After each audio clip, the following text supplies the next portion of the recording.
Welcome back, Henri Veesaar. Boy, did we miss you. This is Tyler Zeller, and you're listening to Locked On Tar Heels. You are Locked On Tar Heels, your daily podcast on the UNC Tar Heels. Part of the Locked On Podcast Network, your team every day.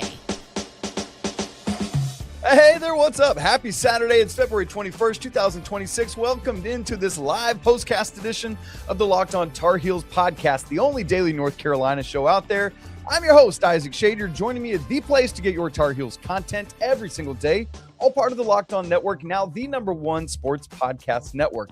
Thanks for making us your first listener watch every single day. It's great to have you. Want to give a special welcome to all our everydayers, all the members of the Locked On Tar Heels Discord, and our insiders as well. This episode is brought to you by 5 Hour Energy. Have your cake and drink it too. Birthday cake flavor is back. No fork needed. A vanilla cakey flavor, caffeinated kick, no sugar for you. It's party time, just like it is on the show today. What up, 5 Hour Energy? Order it now at 5hourenergy.com or over at Amazon. Carolina goes up to Syracuse, shakes off the cold, and wins 77-64. Record goes to 21-6 on the season, 9-5 in ACC play. The Heels are now 4-5 on the road. KenPom, Carolina moves from 33rd up to 31st, 31 in offensive efficiency, 40th in defensive efficiency. And boy, oh boy, it is a party, not only because Carolina won, because they did so with Henri Veesaar being back. That's obviously the big news of the day and where we're going to start here in just a second. If you are new to our live postcast, here's how this is going to go. We're going to unpack the game. We'll have some big picture conversation, some nitty gritty conversation. We'll get to your comments over in the chat. We'll look ahead at what this means for the final 4 games of the regular season and moving forward. By the way, I also meant to look, I guess it's kind of pointless to do it because there's a bunch of more ACC games still to be played today. But where this moves Carolina in the current ACC standings as things sit following Carolina's game. Have they updated? Yes, they have. Carolina, it just moves up 1, 2, 3, 4, 5. Sole possession of 6th place pending Louisville's game. And that's going to be big because you know what's coming up on Monday. Good. So really good from Carolina there. Let's dive right into this thing. Yes, of course, we're going to start with Henri Veesaar. The news was, obviously, Caleb Wilson still out. That was confirmed yesterday in the ACC initial injury report. But Veesaar was listed as questionable, then today listed as a true game time decision. And then just a little bit before the start of the game, it was announced that not only would he play, but he was going to move into the starting lineup in where Zaden High had been filling in for him. And don't worry, we're getting to Zaden High in just a second here. And obviously, when you've got a player coming back from flu-like symptoms, how much fluids have you had? Are you ready to go? What kind of conditioning are you in? And then also combine that with the fact that you're coming back from a lower extremity injury, which is still there clearly, or you wouldn't be a game time decision. And when it's kind of an Achilles thing, it's like, boy, you don't want to mess with that at all. So how is Henri going to look? How much will he be able to play? How will his mobility be? All of that kind of stuff. Well, we got our answers all over the place and in a multitude of ways. Obviously, he's not fully himself, but I thought Henri, like my eyeball test tells me that he moved well enough to do what he needed to do to be able to score inside, hit a 3. And the thing that told me he was really good enough to go was that explosive. He had 2 dunks in this game. The nice alley-oop from Derek Dixon lob. Was that his first? I think that was his first bucket actually of the game. But then he had that dunk from the wing right in front of the Carolina bench. Little inside out game with Zaden High. And then he pump fakes, takes his man off the dribble, and just a vicious Henri Veesaar dunk, his 47th of the season. And it's like, okay, my man's going to be just fine. And I tell you what, I don't know how this game would have gone without him, but Carolina looks like a completely different team with him in the game. Obviously, you would love to have both back, he and Caleb Wilson, but even just getting one of them back makes a massive difference. Yes, there were times in this game when the Carolina offense still got bogged down, even sometimes with Henri on the floor, but they got to get their way worked back into it. And the numbers in the first half were crazy about how Carolina shot with Henri on the floor and without. With him, they were 9 of 17. Without him, they were 3 of 11. So, I mean, there you go. but just makes a massive difference. Scored 9 of Carolina's first 22, finished with a game high 19 for the Tar Heels. He wasn't the game's highest score. I believe that was JJ Starling, with 22 for Syracuse. But Henri, Carolina's leading scorer, 19 points, did it in a variety of ways, had a couple dunks, had a couple nice post moves, did hit a 3 in transition. We saw some of the high-low game we love, or big-to-big passing that we love. He had a nice little dump off to Jaron Stevenson for a layup. I think that was his only assist of the game. Yes, did have 3 turnovers, so there's that, but had 3 blocks in this game, Henri did. You ain't doing that if your Achilles is struggling. 9 of 13 from the field, so he's efficient as he's always is.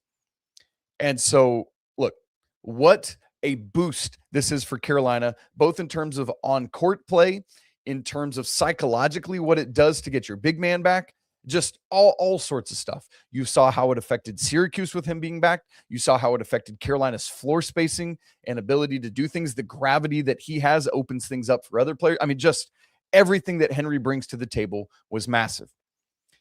And we'll talk about going forward at the end of the show or later on in the show. But man, at least for today, a huge boost from a huge big Estonian, the big Estonian back in the game. And that's what the Tar Heels needed. But equally as important for the Tar Heels, I thought in this game, let me get a quick drink of water here, was the fact that you wonder, okay, Zaden High has started the past 2 games, has set all sorts of new career highs, his first career double-double in the loss at NC State the other night. And you wonder, okay, now as he reverts back to the bench today, will there be lessons learned from those 2 games starting that he can apply today? Or will it be back to, I don't know how much I'm going to play and when I'm going to play, and so I'm going to be kind of out of control and all this? And boy, the great news is that Zaden High today played with the same confidence, the same poise, the same patience that he did in those games when he was starting. And so if it took Henri Veesaar being out for those games and Caleb Wilson being out for those games for Carolina to build depth, that if we get this version of Zaden High off the bench for the rest of the season or most of the rest of the season, that is a long-term win despite the losses to Miami and NC State. Yes, you wish you hadn't lost those games. And yes, that kept Carolina out of being in that top 16 reveal today on CBS, because they would have been otherwise. But moving forward, this version of Zaden High off the bench is the depth that Carolina has needed all season. Because now what that probably does is allows you, when both Henri and Caleb are back, to keep Jaron Stevenson starting at the 3. And I know he had been doing that the past, 2 games where, starting with the Duke game, actually, he had been back in the starting lineup and was again in the Miami game. But now if you know that that can come from Zaden High off the bench, you just keep rolling with that and you're in great shape. What were the numbers from Zaden High today? Let me tell you. He was 1 point shy of a second straight double-double. 9 points, a team high 11 rebounds. The next closest rebounder was 6 from Luka Bogovac. And with Henri, still kind of working his way back in. Jaron, what did he do? 4 rebounds. You got a bunch of guys chipping in, which is really encouraging. But 11 from Zaden High. He was patient in the post, had a nice finish, got fouled on back-to-back trips to the offensive trips for Carolina as they were in one of the most important stretches of the game. Yes, he's a little foul prone. He's turnover prone. That's part of the deal with Zaden High. Had 3 turnovers, as did Henri. That was 6 of Carolina's 10 for this game. But you were reminded of what he fights for his dudes. Yes, I know he fouled out at the end and got teed up, but it was on a play where Donnie Freeman had gone too aggressively at Jaron Stevenson. Stevenson, being the nice guy he is, wasn't going to do anything, but Zaden rushed immediately in, bodied Donnie Freeman, and I don't know about you, but I absolutely loved it. When you think about how Carolina teams are often given this bad rap of being like, you got the wine and cheese of it all, and you're soft and all that, dude, if he knows the line, that's the key. And I thought Zaden did. He didn't. For me, he didn't cross the line. I thought he went in and defended his teammate in a Cormac Ryan, Harrison Ingram type of way that I am here for. And then, yes, he and Freeman were still chirping on the other way back down. But, I mean, it didn't cost Carolina anything because it was double technicals. They're both gone, and you just play on. And it was late enough in the game where you didn't really need high, so it's fine. So I was all about that. And speaking of Donnie Freeman, and then we'll take our first break, you might remember in the first game at Chapel Hill, he scored 23 points. I think he had 18 in the first half, if I remember correctly. And Carolina was able to stop him today. First half, 0 points, only 2 field goal attempts, and both were threes. I can totally live with that from Donnie Freeman. And in the second half, did get going a little bit, 9 points, 3 of 6 from the field, 3 of 4 at the free throw line, but just didn't matter much in this game. And yeah, I know Starling had those 22 points, but shutting down Donnie Freeman was exactly what Carolina needed to do. Now, Carolina was able to sustain a bad start to both halves, have a nice push, got built out to a lead, but Syracuse fought back in the second half. And then there was a critical Carolina run that sealed this victory. That's what I wanted to talk about next, coming up in just a second. Right after I tell you about 5 Hour Energy.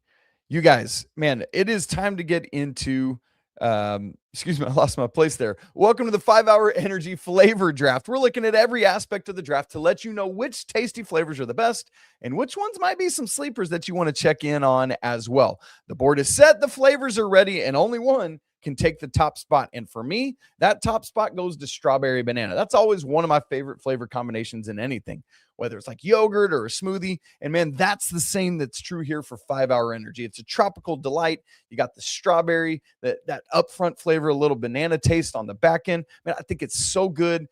Really creamy profile. It's really, really good. But I'm almost more excited to tell you about my sleeper pick.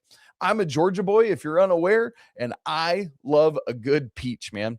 And so I love the peach mango. That's my sleeper pick. You got the peach, that comfort for me mixed with the tropical flavor of a mango, put it together. Oh boy, watch out. That is a great combination from 5 Hour Energy. So go ahead, find your new favorite flavor of 5 Hour Energy shots available online at 5 Hour Energy or over on Amazon. Check it out today.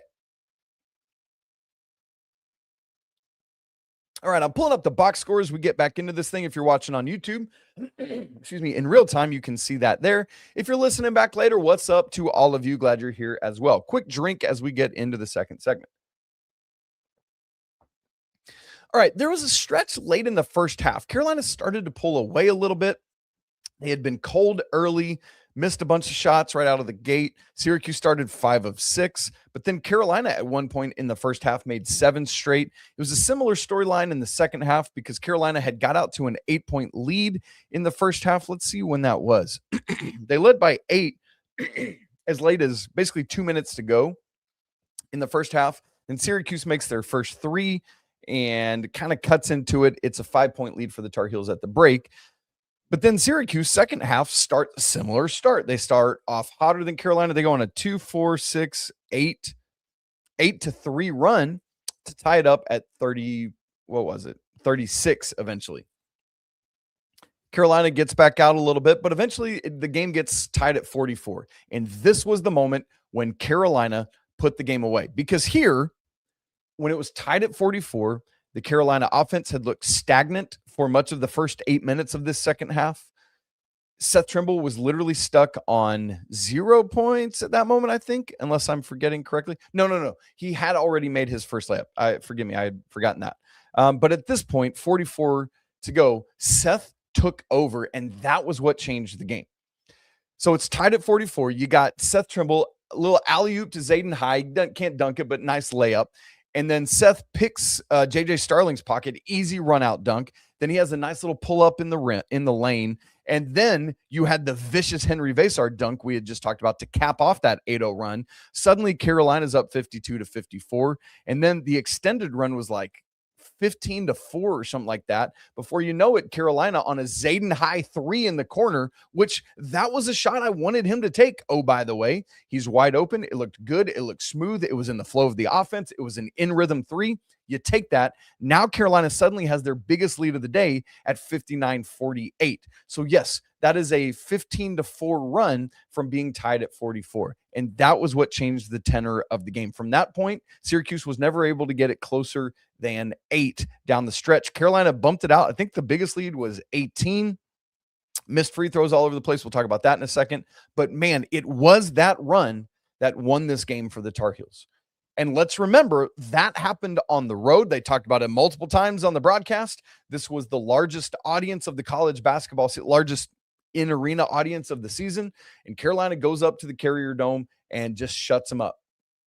And that's exactly what it needed to be. So really, really good job by the Tar Heels, who just simply needed to win this basketball game. Whether it was by the 13 points they won it by, or by 1 or 25, they had to get it done, and they did, and that was what was critical. So really, really well done by Carolina. Speaking of Seth Trimble, we had been wondering coming in how the starting backcourt of Trimble and Derek Dixon would look in this game, because the last 2 road games, the game at Miami and the last Tuesday at NC State, the 2 of them, I mentioned these numbers on the show yesterday, were a combined 4 of 35 from the field. That's 11.4%. And we're a combined 1 of 21 from 3. That's 4.8%. And poor Derek Dixon, I think he had kind of hit the freshman wall where he was just struggling and things were not looking good. And today, a nice turnaround for these guys. They combined to score 20 points. They're 7 of 14 from the field, 1 of 4 from 3, and a little bit rougher at the free throw line, 5 of 9, but they combined for 9 rebounds, 6 assists, and just 2 turnovers plus 3 steals. That was, it wasn't like elite level, but man, that's what Carolina needs from these dudes, especially as Henry's back, right? Without Henry, you definitely needed more from them, but today, he just had a nice balanced contribution across the board. Listen to this. Henri Veesaar, 19. Seth Trimble, Luka Bogovac, 13 each. 9 from Zaden High. 7 each from Stevenson and Dixon. 6 points from Jonathan Powell. 2 critical threes helping Carolina get back in the game early after they were down 8-2 and 10-4. And so that's what I love in this game is, yes, Veesaar was the dominant factor in the game. I thought he was the best player on the floor. Maybe you could argue that it was J.J. Starling. But he did that, but then you just had a nice balance approach from everyone else, similar to what you had in the rebounding action, right? Like everybody that got into this game for Carolina had at least 1 rebound other than Jaden Young. And 1, 2, 3, 4, 5, 6 players had at least 3 rebounds or more. And so balanced all across the board. That's the kind of performance you needed from Carolina in a space like this. One of the things I had surmised was, on yesterday's show was, man, this might need to be a bit of a Luka Bogovac game. That was when I was assuming we wouldn't see Henri Veesaar. But with the struggles out of Dixon and Trimble lately, it's like Luka needs to do it. You'll recall a week ago today, last Saturday, one of the things that got Carolina going really hot against Pitt was Luka was a dude out of the gate. And he was doing that again today in attack mode early in both halves of this game. Was kind of the aggressor of the game of any of the 10 on the floor. Finishes 5 of 10 from the field, missed his 2 3-point attempts, kind of struggled at the free throw line, 3 of 7, which is still odd to me. He came into the season like an 80% career free throw shooter. But Luka, second leading rebounder for Carolina, got 6 of them, 2 assists, no turnovers. Man, that kind of stuff is critical, hanging on and taking care of the basketball. So I thought Luka's contributions were really critical today, both in terms of just slowing down, not making bad decisions, attacking, getting to the rim, finding advantage opportunities, and taking advantage of the advantage opportunities. So I loved that. Jonathan Powell, I mentioned his threes, didn't score anything else, but I thought those were critical out of him. We've already talked about Zaden High and everything he did. So really encouraged by Carolina in so many of those regards. Another thing that was a factor here is I had talked a couple times about, since Wilson and Veesaar have been out, that Carolina really needed to get going in the fast break department. And that was one of the big factors in a game that Carolina won by 13. They were plus 10 in fast break points, 19 for Carolina to 9 for Syracuse. So critically important. And if we're being honest, a lot of those were in my next point. Syracuse tried to start applying pressure late in the game, and Carolina was having none of it. I mean, they just went over the top. They went through it. They got the ball pitched ahead. There was a great over-the-top look from Derek Dixon to Seth running out. Just handled the pressure brilliantly. Yes, Carolina had 10 turnovers, but unless I'm forgetting, none of them were against that pressure. It was just other moments in the game because of those turnovers. 6 were in the first half, 4 then in the second half. Let's see at what points in the second half those turnovers were for Carolina. Stand with me as I pull those up. Oh, they did. Okay. They had 2 down the stretch. There was the bad pass by Seth, but ultimately he tracked that down and got fouled, remember? And so there was that one, and then an offensive turnover by Zaden High with 1:44 to go. So those were kind of the only moments there against the pressure. But all in all, I thought Carolina handled that really well. Next point here as we talk about this. Oh boy, you guys, it was a turn your head and don't look day at the free throw line for Carolina. You'll recall Carolina had been bad for a long time. 13 straight games of 70% or under at the free throw line. Past 5 games had been so much better. Carolina was above 70% in each one of them. Actually, it might have been 6 straight now that I think about it. Regardless, today was a reversion to the 15 of 28. That's 1 free throw made north of 50%. Carolina shot 53.6%. Thankfully, they were going up against a team that is the worst free throw shooting team in the nation. Although they shot better than Carolina today, Syracuse was 11 of 16, 68.8%. So for Carolina, like the frustrating thing is you got a lot of good shooters on this team. To that point, Carolina did what they needed to do from 3 today, 6 of 16. That's the number of attempts I like seeing from Carolina, and they made 37.5% of them. If you can do that, be above 35%, man, that is where you need to be. Why? You've got Henri Veesaar. Go into him over and over and over again. There were a couple of times in this game where it was almost like, oh yeah, we forgot that Henry's back today. And so it's just like, make a living there because nobody from Syracuse, not even William Kyle III, their best player, could stop it. And so I'm so glad that Henry laced him up and was ready to go. Wink. That's great stuff there. But Carolina at the free throw line, you make, if you're simply 20 of 28, which that's not anything to write home about, but this game just didn't have to be as tight as it was. That's my point. And by Carolina not able to knock them down, they make this much harder on themselves than they have to. You know what I'm saying? But thankfully, Syracuse was helping out in their own right because, yes, they were better at the free throw line, but still under 70%. But what Syracuse was so bad at was they go 3 of 17 from the 3-point line today. That's 17.6%. And if I'm not mistaken, 2 of those came just in desperation mode toward the end of the game. Let's see if we can find those second half 3-pointers. Yeah, they made both of their second half threes came in the final 3:10 of the game when Carolina was already up double digits for the rest of it. Their only other made 3 came in the first half with 2:02 to go. So, I mean, good grief, Syracuse. It was bad and awful, but that kind of mitigated and offset what Carolina was struggling with at the free throw line. So thank you very much, Syracuse. We really, really appreciate you. Last thing I want to say is a little bit of a look ahead, and then we'll get to your comments. Actually, you know what? Let's take our other break. Then we'll do our look ahead, and then we'll get to your comments. That's what we're going to do. So look ahead at what Carolina needs to do in these final 4 regular season games coming up here in just a second. Right after I tell you about FanDuel. Hey, have you ever wanted to experience the NBA Finals live and in person? Well, here's the cool thing. FanDuel is giving you a chance to turn that dream into a reality right now with their NBA sweepstakes. Here's how it works.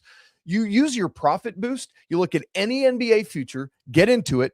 And when you do that, you're automatically going to be entered into a sweepstakes for a shot to win an NBA Finals trip for 2 flights, tickets, the whole experience. So if you're already looking at those NBA futures and trying to think about like who can make a deeper run, who's going to win conference championships, this is the perfect time to lock it in because A, it's going to help you find more kind of excitement to every game down the stretch of the season. It's an opportunity for your pick to cash. But thirdly, and most importantly, it could send you to the NBA Finals. So go ahead and do it, man. We've got these massive matchups today. Houston, Arizona going right now. Houston, the home team, favored by 4.5 in that game. Michigan versus Duke later on in DC today. Michigan favored by 2.5 in that one. So don't miss out on these opportunities. Visit FanDuel.com to get started. use your profit boost on an NBA future and get entered for your chance to win a trip to the NBA Finals. Play your game with FanDuel, the official sports betting partner of the NBA. What is the score of that game? Let's check in on it right now, see how Arizona and Arizona and Houston is progressing. Oh, my word. Arizona up 10 on the road. So if you had Arizona to cover that 4.5, you are looking good here with about 3 to go before halftime. All right. Looking ahead for Carolina, they got 4 games left in the regular season. Quick turnaround to Monday when Carolina is going to host Louisville in the on ESPN's Big Monday. Louisville's playing right now as well, I believe. Let's see how they are faring here in real time. The Cards, Virginia up 76-75 on Miami with 3:47 to go. That's a good game. Louisville winning by 13, hosting Georgia Tech with about 8 to go. So they should finish that off. That means the teams are going to be tied for 6th going into that game. So really, really interested to see how that goes Monday against Louisville. They can shoot you out of the gym. Michael Brown Jr., one of the best freshmen in the nation. The thing I'm watching for most, how does Henri Veesaar do on a quick turnaround about 48 hours before that game tips? Is he going to be ready to go? Because while Louisville can shoot you out of a game, their front court is just okay. And so I think that's a game that Henry, Jaren, Zaden could kind of have their way against and mitigate what Louisville's able to do in the backcourt. The key is going to be, can Carolina stop that? So how is he going to respond? What's neat about this closing 4-game stretch is obviously you end the regular season at Duke, but before that, you've got the other 3 games all at home. You host Louisville on Monday, and then next Saturday you host Virginia Tech, and then you wrap it all up by hosting Clemson the following Tuesday, March 3rd, just ahead of the Duke game. For my money's worth, Carolina in this stretch without Caleb Wilson, which I expect they'll be without him against Louisville, unfortunately, because that would add to Carolina's front court advantage. Carolina needs to win 2 of these 3 home games. One of them has to be Virginia Tech. That's kind of your game that's like, they're not as good. And then you need to get either or both. I mean, sure, I'd love to go 3-0 in this home stretch. That'd be incredible. But you feel like you at least need to get 2 of them to feel like you're kind of holding on to that 6-7 seed range, because I think the committee will look at it, will recognize Carolina's no Caleb Wilson-ness, no Henri Veesaar-ness in the NC State game, and that's going to factor in. So I feel like, and honestly, that means then take care of it early. Beat Louisville on Monday, then that takes some pressure off your shoulders. Then you beat Virginia Tech, and then Clemson and Duke, just kind of icing on the cake. You'd love to get one of those 2, but you know what I'm saying? The more you can get on the front end of this thing, the much better you feel progressing forward. So quick turnaround. Carolina needs to take care of business against Louisville coming to the Dean Dome on Monday. Do not let them get hot from 3 as you did NC State on Tuesday. That is the issue. So there we go. All right, let's scroll through this thing. Justice Wells says, Zaden High giving great minutes when Caleb gets back could be really important. If we get better guard play, we can make a good run in the tourney with the way our bigs play. I mean, the nice thing here is that we saw that today with High playing well off the bench, backing up Henry. And so I think the calculus changes to when Caleb comes back. Obviously, High's going to lose a lot of those minutes.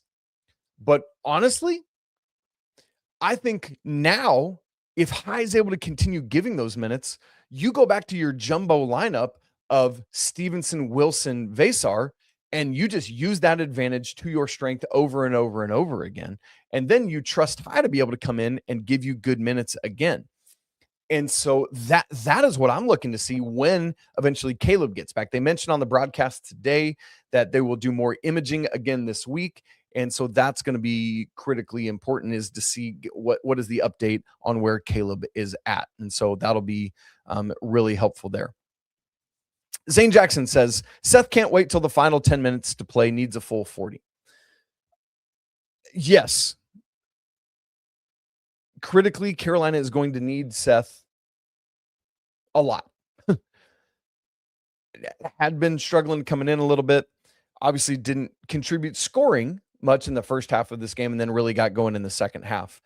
His veteran leadership, especially in this 3-game homestand, is going to continue to prove critically important. But yes, the nice thing, we've been talking about the guards and how they haven't been performing on the road. Again, you've only got one more road game you've got to play all season. Regardless of where you play, who you play postseason, those are going to all be neutral site games. So literally all Carolina has left is 3 home games, 1 road game, and hopefully a whole bunch of neutral site games. Because you keep winning and keep winning and keep winning. Hopefully with a healthy Caleb Wilson, hopefully with a healthy Henri Veesaar. So I'm really hopeful that Seth can do that, get going, have a nice first half against Louisville. His defense is going to be critical there. His athleticism, getting to the rim, I'd love to see that. Joseph Alexander, our guy Joe, says, I'm encouraged by the improved poise of Luka and Zaden. Stevenson still playing with heart. Need improved free throw percentage, yes, and guard play, yes. Some good learning points to build on. This is a good point because we've talked about today the results that those guys have given, how Zaden's results, his numbers have been so much better. We've talked about how Luka contributed a lot from a number standpoint today. But I love this poise word from Joe because we talked about that a little bit. Zaden settling in, being easier. But the combo of both Zaden being more poised, Luka being more poised, them settling into their roles, knowing what they're asked to be, what they're expected to do, while Stevenson being more aggressive lately, like he continues to do that. And you're finding that these guys know the best version of themselves. And hopefully they continue to do those things as now Henri has worked back in. Hopefully as Caleb sooner rather than later works back in, whenever that seems to be. And so we'll keep our eyes on that to see how that goes. And so really, really good stuff there. Our guy, Derek Tyson, as we continue to think about looking ahead to Monday, we're going to have to be a lot better against Louisville, but I'll take a road win, especially since how we haven't won many road games. Yeah, it's a great point from Derek. There were moments in this game when it was the version of Carolina that would beat Louisville on Monday. There were other moments in this game when it was the version of Carolina that was going to get blitzed at home by Louisville on Monday. I'll remind us all, myself as well, that Carolina has not lost a home game this season. As we sit here and talk right now, the Tar Heels are 15-0 at home in the Dean E. Smith Center. Now, that doesn't win Monday night's game, but it does give you this boost of confidence. Man, what is critically needed, and I'll say this again on Monday's show, is Tar Heel Nation to show up and be absolutely crazy in that game. Because there's some regard, like here where I'm coming from with this. Obviously, the Duke game is important because it's a Duke game. But Carolina is expected to lose that game. Winning it would be a huge feather in the cap for the Tar Heels. But like right now at KenPom, Carolina has an 11% chance to win that basketball game. But you look at Virginia Tech, Carolina has a 79% chance at KenPom. Clemson, 68%. But the Louisville game, 49% chance to win that game. Can the crowd be 2% better to help Carolina get even just, again, you don't have to beat Louisville by 8 million. You just got to finish with one more point on.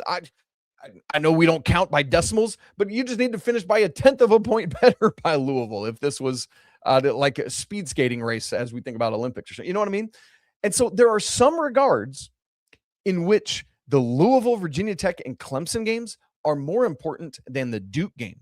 I would rather Carolina be focused and go out and blitz those. Yes, hear me not saying the Duke game's not important. Hear me not saying whatever, but because of how you're expected to lose the Duke game, if you could go 3-0 at home in those games, boy, that'd be so critical. All right, you guys, great to be together today. I know there's more comments and chats to look at. I'm going to go back and get those, and if there's anything we need to look at on Monday's show, of course, we'll bring that in to effect as well. I want to thank all of you for being here with us live after Carolina's nice, important win over Syracuse on the road. It was exactly what Carolina needed. Henri Veesaar is back, hopefully in a big way. Carolina baseball gets a nice win yesterday. Both lacrosse teams get wins. The Carolinas won in first in the nation on the women's side, third in the nation on the men's side. They got a big fat win over, who was it? Johns Hopkins, who's also ranked yesterday. Great stuff there. Women's basketball got a nice win at Virginia Tech Thursday. They're back in action tomorrow.